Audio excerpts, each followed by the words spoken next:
A woman wrote me and said that her husband, we'll call him Rick, is so depressed that he just can't do anything, can't interact with the family, lost his job, about to lose this one, doesn't participate in their marriage, miserable, doesn't interact with the kids. It's like living with a dead person. Well, understandably, she's, concerned. Yeah, you think? Because it's like watching somebody die while their heart keeps beating. Really discouraging. And there's nothing she can do. That's tough. He came from a terrible family. She claimed that her family was perfect and that she was happy, which is never the case, ever. How do I know? Well, she picked him, for one thing. The more we talked, the more it became apparent that she was an angry mother, an unhappy person, and a clueless partner. No criticism in it, just helped her see what's the truth, because nothing was making sense to her. How could this be happening to me? See? How could suddenly he be doing this? Well, he wasn't suddenly doing it. He's been doing it from the time he was little. I mean, little, as a small child. She didn't see it because she thought she came from a perfect family. Well, she was much better off than he was, and so she'd help him. Good luck. So she understood better. She had learned to accept as normal the lives of all the people around her who were also unhappy. This is how everybody becomes unhappy. Unhappy becomes normal. And they stay that way. And then some people respond by just keeping up the appearances of being happy, like she has with her family. And some people just decompensate and go, drop dead. I can't do this anymore. Like him. What's the difference? Not much. Both unhappy, just reacting differently. Well, he needs help like right now. People who get this depressed do pretty crazy things. Get drunk and drive off the road and they're dead. Kill themselves intentionally. This is not a funny time. She writes and says, I talked to Rick and I floated the idea of attending what I called a retreat, which she was really describing an intervention. He is hesitant. Yeah, you think? How could he not be hesitant? He is so miserable, and he has been for so long that his mind can't even entertain the idea that there is something better. He's been miserable for so long. If we simply have a bad 4 or 5 days, we think, well, all of life has always been bad and is always going to be bad. They've studied this to some extent. He's been miserable, semi-suicidal for so long, he can't see a light. He's not even in a tunnel. He's in a cave so deep, there's no light. There never has been light. So you say, well, let's go to a retreat. And he's going, great. Let's go to a retreat where I can be miserable.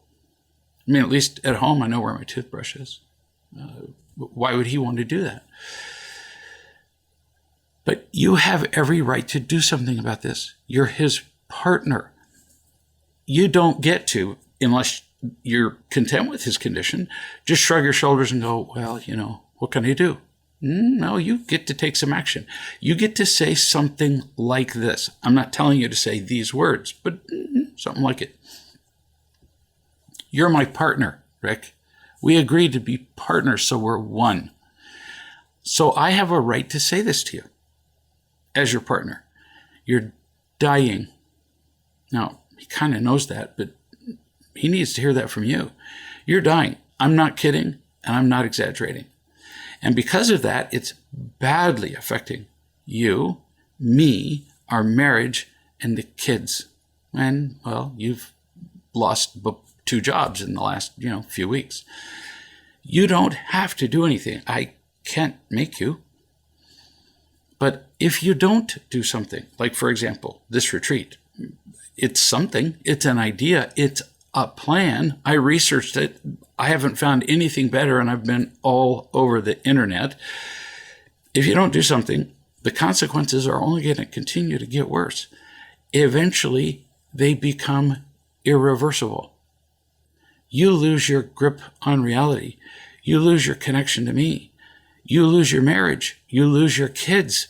And you think you're unhappy now, having lost your job? Wait till you lose your family and see how you feel. You get to say this to him. You're not talking to some guy on the street who just said, I'm having a bad day. You're talking to your partner. You continue. You say, so I'm really asking you to do this. I haven't really firmly asked you to do much. I'm going. That's very often motivating. I'm going. Are you willing to go with me? And I'm really kind of pushing you to go. I can't make you. If you feel forced to go, it's not going to do any good. Now you really kind of have to want to go. You have to want to go because I've researched this to death and I don't see any other plan. Kind of like if you have terminal cancer and somebody says, we found a hospital that is doing a pilot program with whatever, dandelion flowers. And it's the only thing that's worked. And there's evidence that it does work. Well, yeah, you'd go. And you'd stop whatever you're doing to go. Because you're in stage 4 cancer. You really get to say this. Why do you get to be this pushy? Because you're his partner, one. You agreed to be his partner to see to the health of both of you, not just you. And there is no the two of you now. And he's too impaired. This is an important part. He's too impaired to make a sensible judgment about this. He can't do it. All you can see is black. He has a bag over his head, and you're trying to lead him along. You have to, because he's wearing a bag on his head. He's in a cave. He's feeling so hopeless that he could just blow it off, because in his world, there is no light. And you're saying, we're going to go to this place where there's light. And he's going, I don't believe it. I don't believe you. So he can't conceive of change. Now, to everybody who's listening, he does not have to do anything. He certainly doesn't have to do anything associated with real love. I don't care. I don't need anybody to embrace real love. I don't. But his wife's been doing it, and she's happier. And she's happier with the kids. And she's seen somebody else that she knows well become much happier. And she's going, well, I don't have another plan. Other than this, call it real love, call it eating a gluten-free diet. I don't care. I've seen it work, and nothing else has. So she's really, her back's against the wall. She's got to do something or watch him die. She knows real love works, so she's offering that. That's why. If she had another plan that worked, I'd be going, say these same words to him about the other plan. Really. I'm just not attached to whether people do this. She also knows, because she knows him, that this particular approach, unconditional love, will work for him.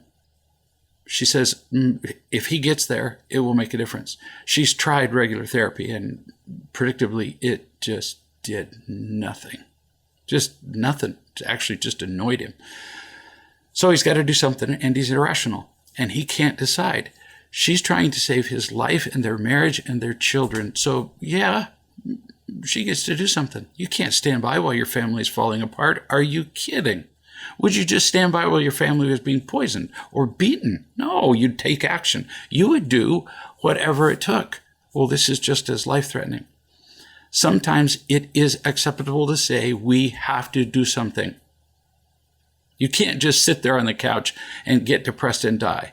You don't have a plan? I have one. If you choose not to do anything, then I have your answer already about whether you want to stay in this partnership. And if you don't want to stay in the partnership, then maybe I'll start taking action to dissolve it. You think you're miserable now? Now, how could that be loving? How could it be loving to essentially threaten your partner? It's an ultimatum. It is. You can call it something else if you want to. Because sometimes people are so crazy and we have such responsibility for them. You'd do this if this was a child. If you had a child who was addicted to cocaine and they are 13 years old, they're clearly minors. What would you do? have a little conversation with them and say, this isn't good for you. No, you'd hire the people, and people do this all the time. You'd hire the people who run the rehabilitation center, and big guys would arrive at your house and tie their hands and put them in the back of the car and take them to the rehab center. It's done all the time because it's a child. Well, this is a husband, but he's completely irrational. So you get to do something. I've worked in emergency rooms for 6 years, and every once in a while I would get a patient who would just absolutely refuse treatment. And so I would just turn to a member of the family. They would arrive in sufficient pain and fear, they couldn't make a rational choice. Impossible. Out of their head with pain or fear, take your pick. And then I would just turn to their spouse and say, are you willing to sign a permission or release so that we can treat this guy? And she'd say, well, if I don't, what happens? I go, easy, he's dead. Simple. It may take 5 minutes, it may take 10 minutes, but he'll be dead. And then the wife signs the consent, and then I get big guys to strap him to the table, and we treat him. And his life is saved. And when he regains his sanity and isn't in pain and realizes he's not going to die, then he says to his wife, oh, thank you, thank you, thank you. By that time, I'm out of the picture because I work in the emergency room. I don't do the follow-up from there, or I didn't then. The patient is always grateful that a member of the family was smart enough to do something. And in this case, this woman is in a very similar position. Well, it turns out that I don't look ahead to what we're going to talk about on a video chat, but she did say this to him and did everything but pick him up and strap him on top of the car, and did come and get the love that she needed and the love he needed. And, well, it was like watching sunrise. It was like watching a baby being born as he realized that he could be happy. He went from suicidal to giggling with joy. She was right.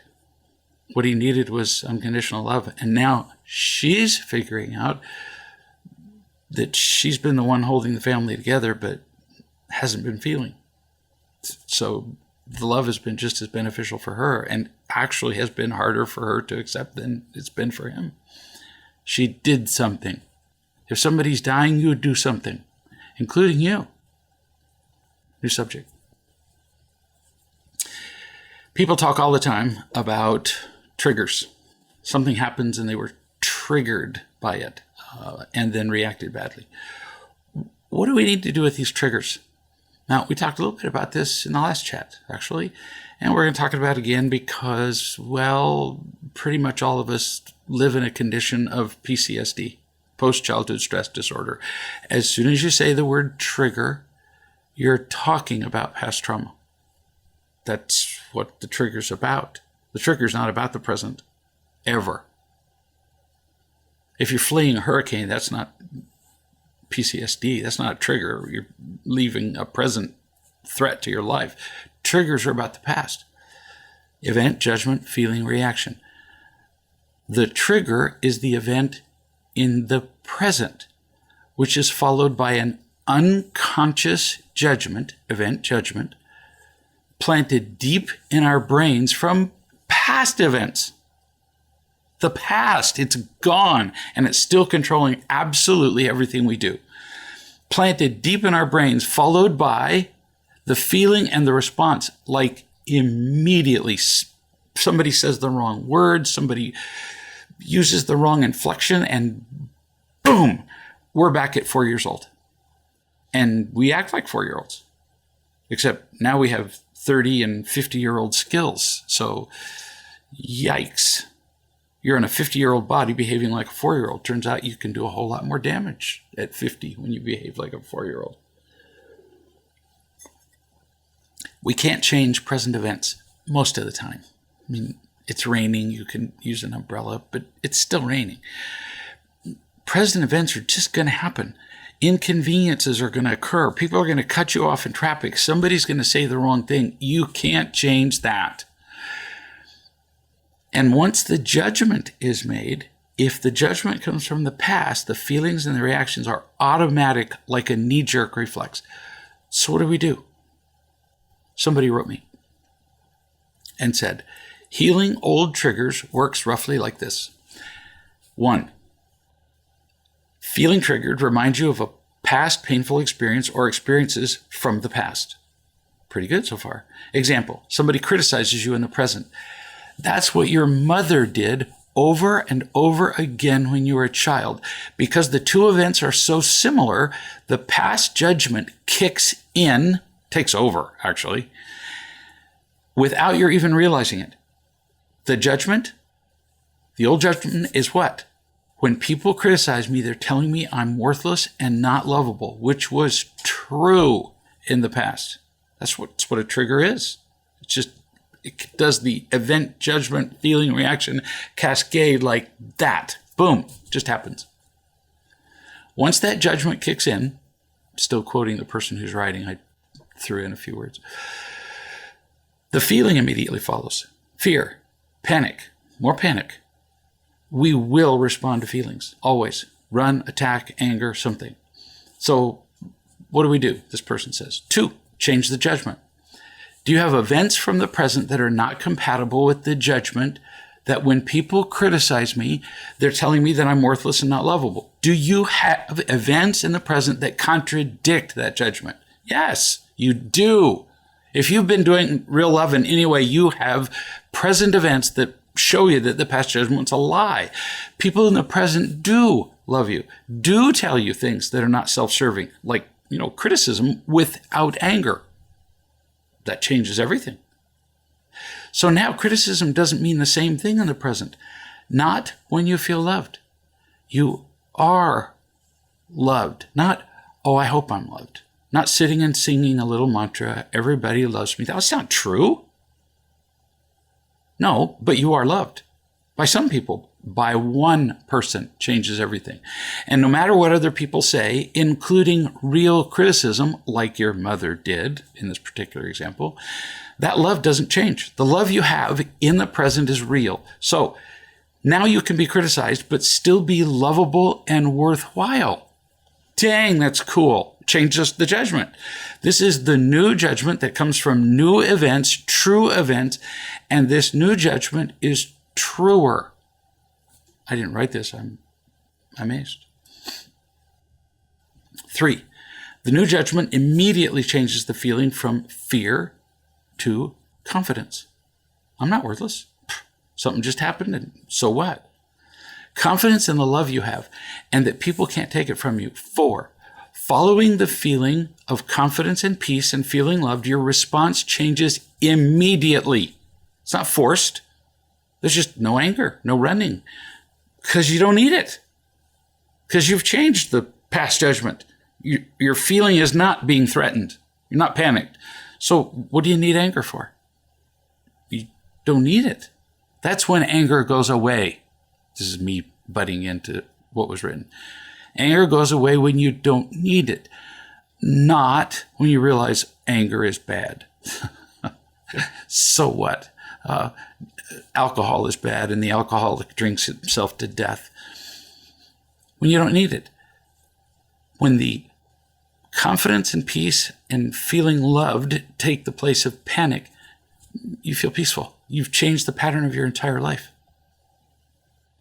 This person, I can't remember if it was a he or she, concludes, so suddenly you realize that your pain and helplessness is not about now, but feelings as a child that were not understood, processed, or acknowledged. But you're not a prisoner to those feelings and behaviors anymore. Life is different now. Get this? Say it again. Life's different now. You don't have to react like you did when you were 4. But until you have new events, until people love you, you do have to react like you're 4. You don't really make choices. In the past, I was alone, unloved, scared, helpless, and hurt, but now I'm not. There are people who love me. God loves me. What am I fussing about? It's really that simple. That's pretty good.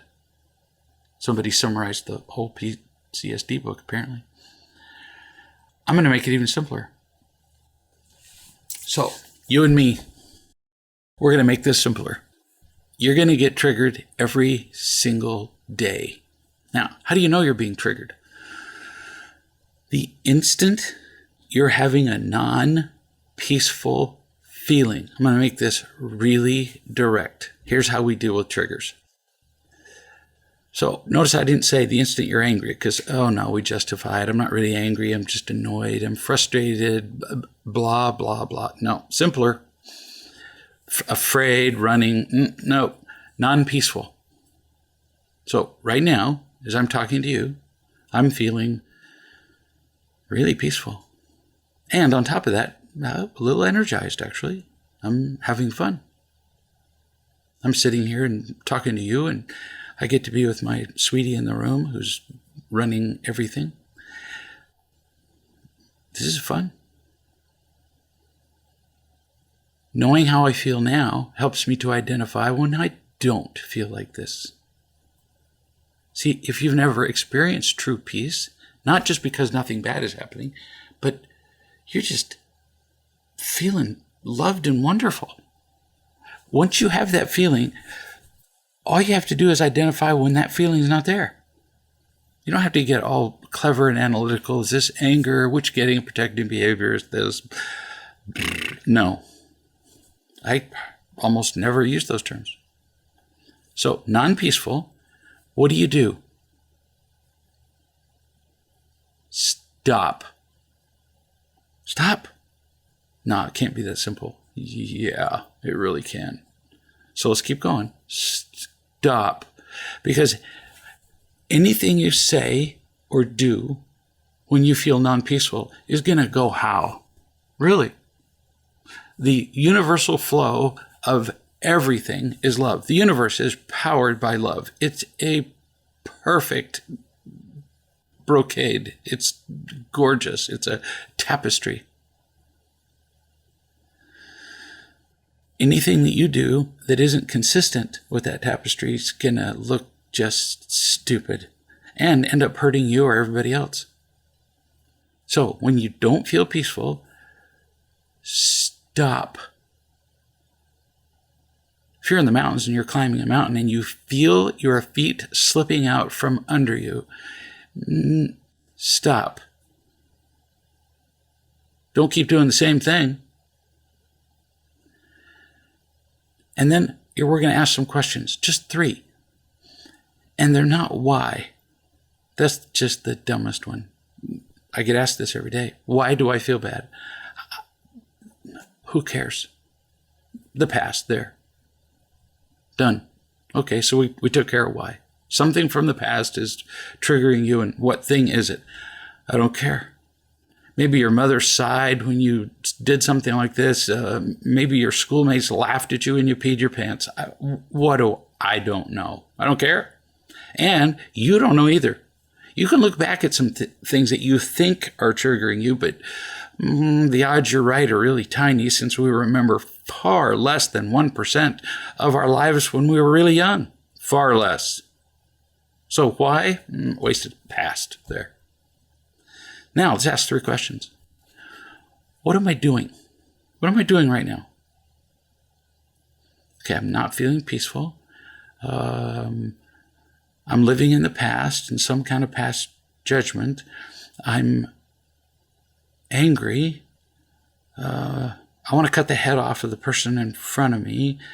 What am I doing and feeling? Just, that's it. What? You have to be honest. And you're doing this to yourself, so you got nobody to impress. What am I doing? What's the next question? All right, so we got that. And is what I'm doing working? Kind of stupid. So what am I doing? What do I want? Do I want something different from this? Well, yeah, I want to be like Buddha. I want to reach the state of bodhisattva. I want to have a Zen-like peace. Okay. Say what you want. Anything. World peace. But now we get to the third question. What am I capable of doing? So I know what I want. I know what direction I'm headed for. How much am I capable of in moving in that direction? So if you set world peace as your goal, okay. What's your next step? What's the next thing you actually can do toward that? Sometimes it's leave the room. No kidding. Sometimes it's, I did this with a man this morning. I just reached into my pocket and I pulled out a 3x5 card on Skype. And I said, this is what you do the next time your wife does that. And he said, well, what does it say? And I said, nothing, I haven't written on it yet. You pull out the card and a pen and you say, I want to deal with that subject, the subject that she just brought up that triggered him crazy. You say, I want to deal with that subject tomorrow at 3:00. That might be absolutely the best you got. And he said, well, she's not going to like that. We didn't ask what she'd like. That wasn't one of the questions. What are you doing, which is triggered out of your mind and you want to cut her head off? What do you want? I want a happy marriage. Yeah, and you're probably not going to get that in the next 30 seconds. So what can you do? You don't know. So you can get out a card which simply indicates to her that you're taking this seriously. So tomorrow at 3:30, we'll talk about this. And then maybe you'll talk to some people who will help you acquire some sanity. I don't know what you're going to do. 3 questions. But just stop. It changes everything. No kidding. Now you're not a victim of being triggered anymore. New subject. I know a woman whose life was utterly riddled and contorted by pain, guilt, shame, unhappy by herself, unhappy in relationships. Short of death, it's pretty hard to get more unhappy than this chick was. She learned to feel loved. She did. There were moments where she just really did. But she was hugely distracted by continued contact with her family members who, obviously, came from the toxic environment that produced her pain in the first place. They came from it and perpetuated it in her life. Every time she spent time with them, it was like going back to when she was 4 years old. And everybody's still in the same stage. They're doing the same play from the time she was 4. Well, do you want to keep doing the same play you were doing when you were 4 when it didn't work at 4? Notice, there's no criticism of these people. They don't know they're doing it. But they came from it, and now they're perpetuating it. That's what we do. Leaving that poison, she asked me, so what do I do? You got to get out of the toxins, baby. You got to get away from the poison. It's essential to your health. It doesn't matter how much gluten-free, vegan, whatever it is that you eat. If you're also eating arsenic, you die. Got to get away from the poison. Or you fall back in the old ways. Oh, of course, she did what everybody does. Agonized. Oh, I couldn't return every phone call that my sister makes to me. I asked just for kicks. So how often do you talk to your sister? Oh, 4 or 5 times a day. 4 or 5 times a day, her sister spews poison on her, and she wonders why she's not happy. The same poison she got from her mother when she was a kid. She agonized over it, but for example, her sister. She finally wrote to her sister, who was the most prominent example of her past. Criticism, controlling, shaming, and the most intrusive 3 or 4 times a day. In fact, if she didn't respond 3 or 4 times a day, her sister would just stab her in the neck with a fork. So she wrote to her sister, and she said this. This is like for real. This isn't me recommending something. She did this. Dear Margaret, I don't remember her sister's name. Nearly a year ago, I was introduced to a concept of unconditional love that I had never known. And I began to spend a lot of time with people who actually loved me in that way. I've been trying to learn the real love concepts and put them into practice in my life. I came to see the overwhelming shame that has dominated my life since way back to when I was a child, being berated for everything, and being left with a feeling of worthlessness and never being good enough. I'm continuing to work through my childhood and adulthood to rid my heart and mind of this overwhelming shame and come to a place of acceptance and love. This is really beautifully written. This is transforming my life into an experience of joy and happiness like I have never known. It's making all the difference. While I'm in the process of learning, I have to stay away from all ties to the past that produced so much pain and shame in me. So, I won't be in contact with you or the rest of the family, and I will not be returning calls, texts, or emails. I need the time away, temporarily, from relationships that are part of my past, which is dragging me to the bottom of the ocean. I'm learning new things, so the past would simply be a distraction. Oh, perfect word. Distraction, instead of saying, y'all are evil. No, wrong. She continues, Margaret, I'm not blaming you for anything, and this is not about you. I need a temporary separation until I figure things out. I'm writing to let you know what I'm doing so you won't be worried about me. Like I've been, captured by natives of somewhere. I don't know how long it will be, but I will contact you when I'm ready. I will. Really. I'm not punishing you for anything. I'm trying to focus on me and getting rid of my heavy burden of shame and fear. And I want that to be the only thing in front of me.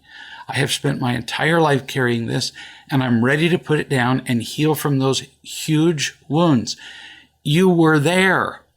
You know how hurtful those wounds were to me. I have wise people who know how to help, and I want to be free of it once and for all. I'm praying for your understanding and desire to see me come out better on the other side, more loving, and finally, sincerely happier than ever I've been in my life. I do love you as much as I can. I'm grateful for you.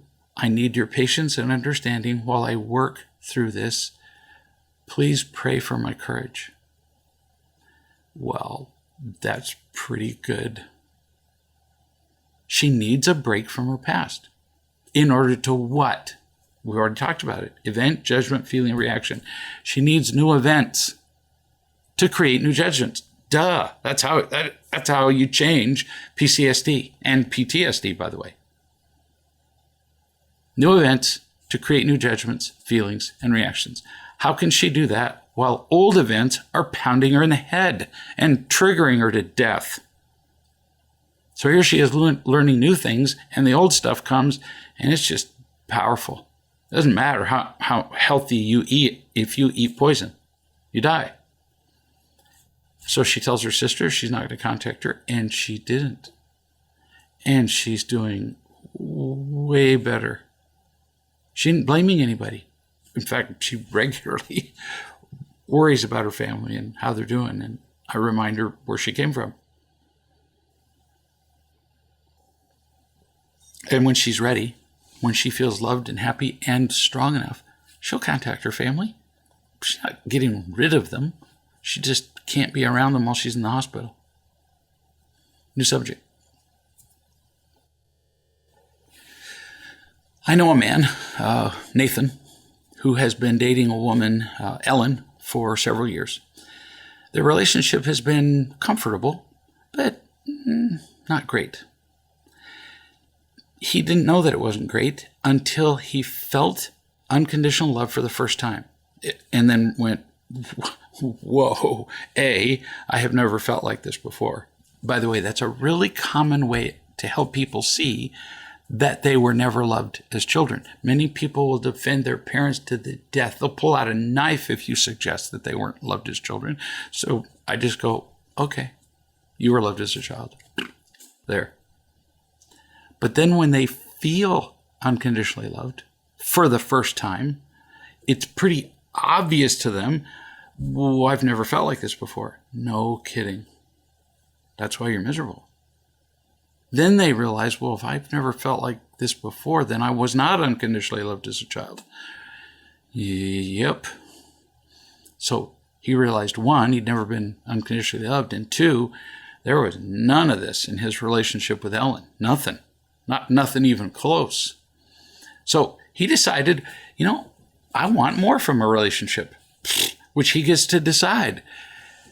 He doesn't get to change her. We don't get to do that. But he does get to decide, I want more from this. I want more from a partner. And he realized that he'd been avoiding having serious conversations with her because he didn't want to lose the comfortableness, of just having her around. It doesn't sound very exciting, but comfortable is a whole lot better than pain. She didn't hesitate to tell him, for example, that he needed to be more whatever. He needed to be more Christian. Her children were more important than him. Every single member of her extended family was more important than him. She made it really obvious. I said, well, where do you fall in the priority list with your potential partner? The partner he's been dating for, 4 or 5 years and is considering marrying. Where do you fall in the priority list? And he said, well, I helped him. I said, about 9, because I've just been listening to you. Every single thing she does is more important than you. Everything. If she has absolutely nothing to do, then she'll spend time with you. Shoot, not a partnership. All those years, he had been what? Not developing a relationship because he didn't know how. Sharing unconditional love with her. Nope, he'd never felt that. He'd been simply avoiding losing her. He'd been minimizing his pain. Well, that's just a really poor way to live. Poor as in not rich. And he didn't realize that in the process, he was already losing her. So here he's avoiding losing her, and what's he doing? He's giving her up to everything and everybody because she put everything ahead of him, and he just went, oh wow. Well, he didn't know any different. Finally, he had the conversation with her. I talked to him daily for the longest time, and I would say, so how's that conversation going?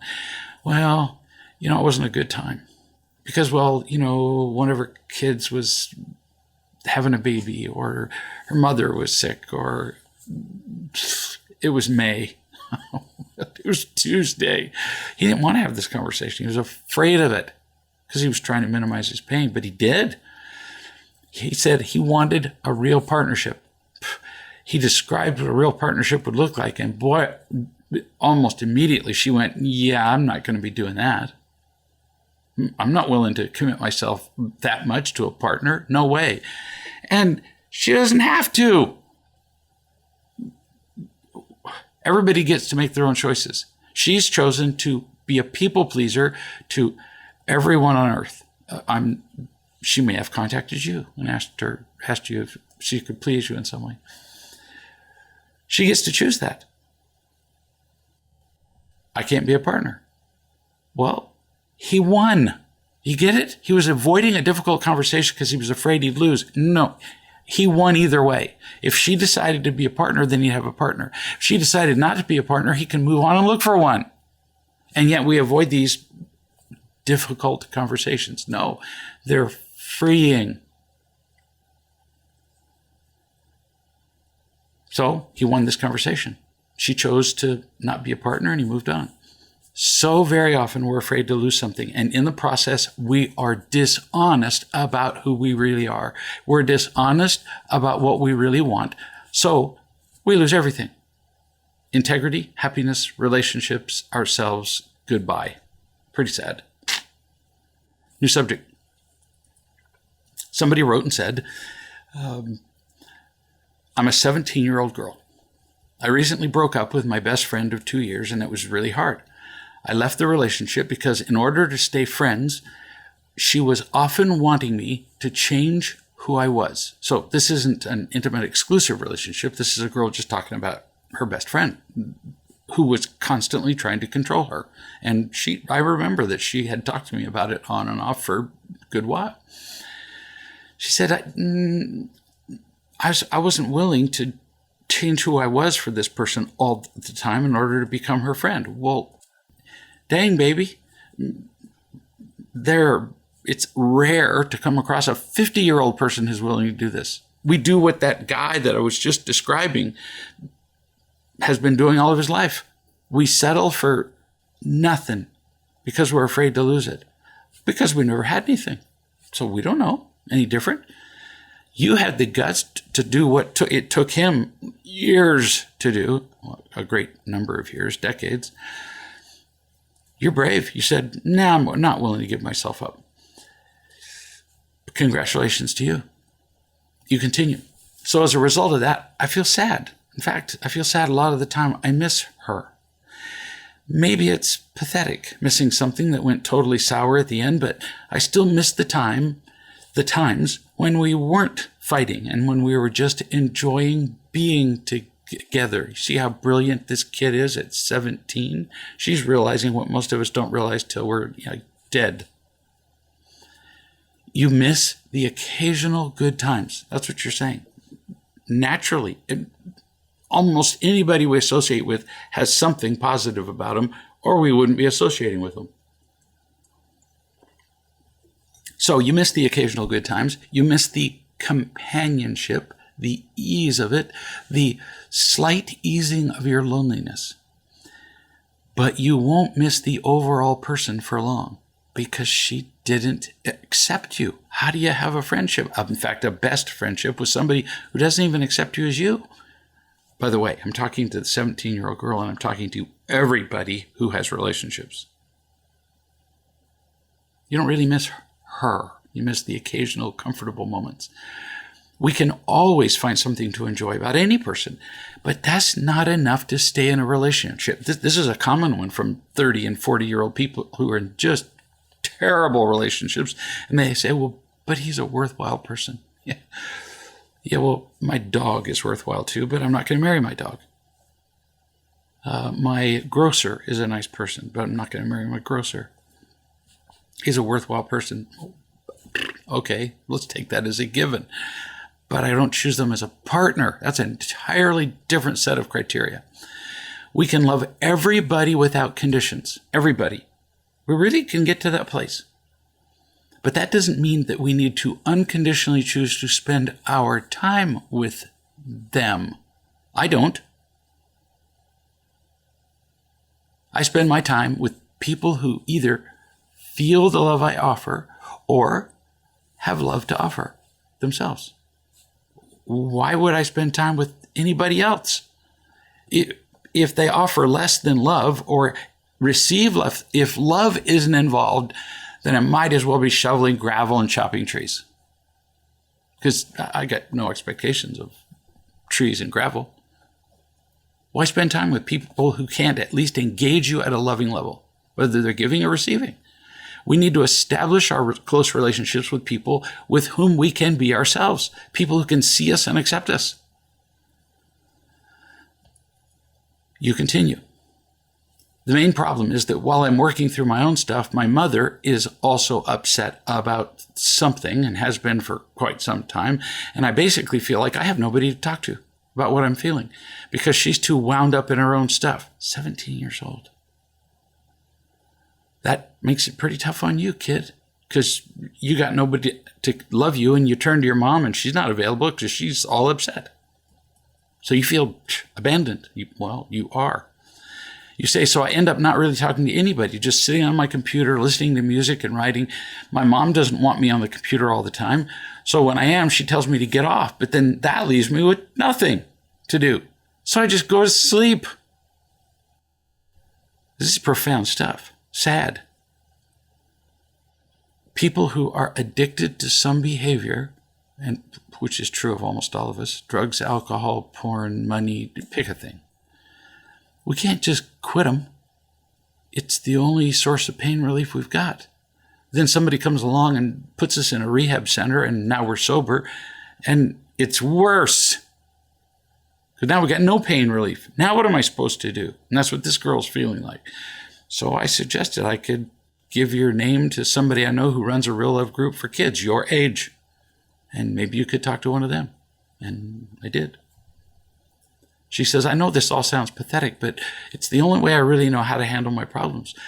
I'm always used to handling things on my own, hurting on my own, crying on my own, trying to take care of drama between me and my friends on my own. I want to cry right now.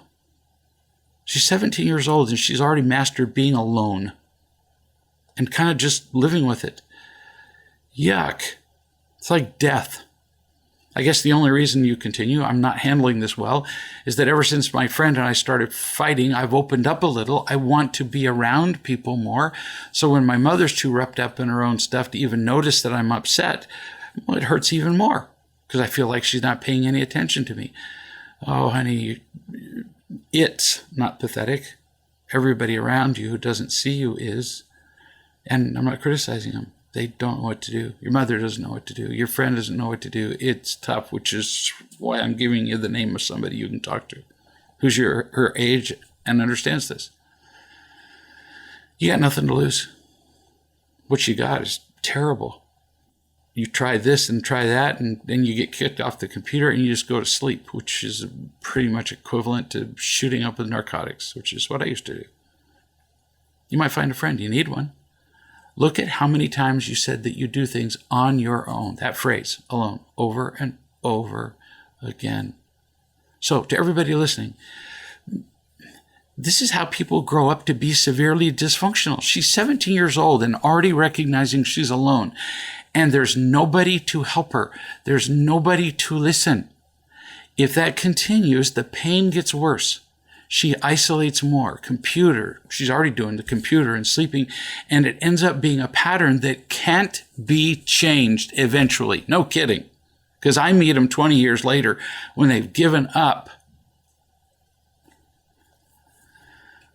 She concludes, I guess all in all, I just feel unimportant. If your heart isn't broken already, it should be now. She says, I feel like my opinion doesn't matter. My feelings don't matter. My tears don't matter. I don't matter. And this is how people actually get schizophrenic. No kidding. I can't talk to my mom. I can't talk to anybody. I thought I would tell you. Thanks for listening to me whine. What courage you have to do this, to whine. You have every reason to whine, except it's not really whining. Your tone isn't whining. It's saying, I need help. You describe your pain beautifully without acting like a victim, not whining. You're amazingly insightful. So let's do something about it. Other kids, conference call, Facebook pages. We're going to find somebody for you. Somebody who listens to you so you're not absolutely fatally alone. Brilliant on your part. And by the way, to people who are listening, that's what we're working on. And after this video chat, I'm going to write her and ask her how's it going. It reminds me. New subject. I had an experience recently with a woman who typified healthy clinging. Usually this word has an unhealthy connotation, but this woman redefined that. She hung on every moment of being loved. She trusted it. She listened. She acted on it. She returned to her home. She continued clinging to people who could love her and to their guidance. She's changing her life. Her kids are listening. She's asserting herself in the workplace. Hallelujah. Because she in a healthy way, clung. So how do we do this? She typifies trust. I want to tell you a story. I was a Boy Scout leader for years and made a point of taking large groups of boys on adventures that were as risky as possible without threatening their lives. Why? Because you can love a kid unconditionally, but confidence is conditional. It has to be earned by taking risks, exercising faith, falling down, and succeeding and failing and getting up. So we did all kinds of crazy things. Whitewater canoeing in high-risk rapids and the snake and the salmon and out in the west and rappelling off 200-foot cliffs and hiking in dangerous canyons and that stuff. One of the things we did was caving. Before I took the boys on these crazy outings, I always went by myself. a week or two before I went with the boys and with an expert in whatever activity it was. The boys, of course, didn't know that when I did the activity with them, it was my second time. Never tell them that. So I went caving with a real expert. I mean, a real caver who had world records in depth and, stuff I don't even understand. And he took me to a local cave that was really dangerous, deep cave. So dangerous that people had died there and they'd finally put a steel door, concreted it in, and only members of the caving club had a key. It was pretty scary. Like, no kidding. I don't like tight spaces. Well, this was just one tight space after another. There were places where we crawled in tubes that, to this day, it opens my eyes if I think of them when I'm going to sleep. They were crazy nuts. We went in tunnels where for 100 yards, it was so tight, you couldn't get on your elbows or your knees, and you'd have to put your arms ahead of you, and you moved with your fingers and toes. Precisely what I don't like. We dropped into what appeared to be bottomless pits in the middle of the trail. Just there'd be a hole, and it would drop 100 feet. Scary place. I can see why people died. What did I do? Because I don't like these spaces. Before we even entered the cave, before we started, I made a decision one time to trust him. I only need two things. There was no evidence they wanted to kill me, so he's not malicious. And two, he knows what he's doing. Well, clearly he does. If he's set world records in caving, he knew what he was doing, so I just followed him. I made a decision at the entrance to follow him. If I could see his boots or his butt, I was good. And then I wasn't afraid, like, at all. He said, do this, I did that. Move your rope in this way, moved my rope. Climb through this hole, climb through that hole. Because he knew what he was doing. And this is exactly what we have to do. With somebody we find who is capable of loving us. Assess whether they've demonstrated some ability to be loving. If you're looking for somebody who's perfectly loving, good luck. Because even this guy, who is as good as he was at caving, sometimes was an especially great teacher, and I would end up scraping my legs, arms, head, whatever. I didn't care. He made mistakes in teaching. Yeah, well, that's when you trust him more. What am I going to do? Say, well, you made a mistake teaching me, so, drop dead, and I'm going to do the cave on my own. No. When you made a mistake, I trusted him more. So you find somebody who's demonstrated some ability to be loving, not perfect, and then you just trust them. And it turns out that trusting is easier. Way easier. We're already in the cave. You could say, well, I just choose to stay out of the cave. Yeah, you don't have a choice. You've been raised in a cave your whole life. Pretty much everybody who's listening to my voice was raised in a cave. If you weren't raised with an abundance of unconditional love, then there was no light. You were lost, and you settled for whatever you could find there. You sat in the cave and ate cake. Well, okay. But it isn't living, and it's not light. We're already in it. We're lost and confused. We need somebody to lead us out. Well, then let's find somebody. And follow them. And when it gets really scary, you follow them even closer. When we got out of the cave, I wanted to just kiss him. Thank you. That's how we get out. Follow. Trust. Not blindly. You're looking for somebody who's demonstrated some ability to love. But it works. And we're back to the question that we've asked, many, many times. How would my life change? How would this incident change? How would this relationship change if I brought unconditional love into it? Well, it's pretty hard to do if we haven't experienced it ourselves. You can't bring somebody out of a cave unless you've been out yourself. And that's where trust comes in. That's where healthy clinging comes in. We can do this. We can find people who love us and trust them and follow them out into the light. And man, it turns out the world pretty cool outside the cave. It's worth it. See you in a week.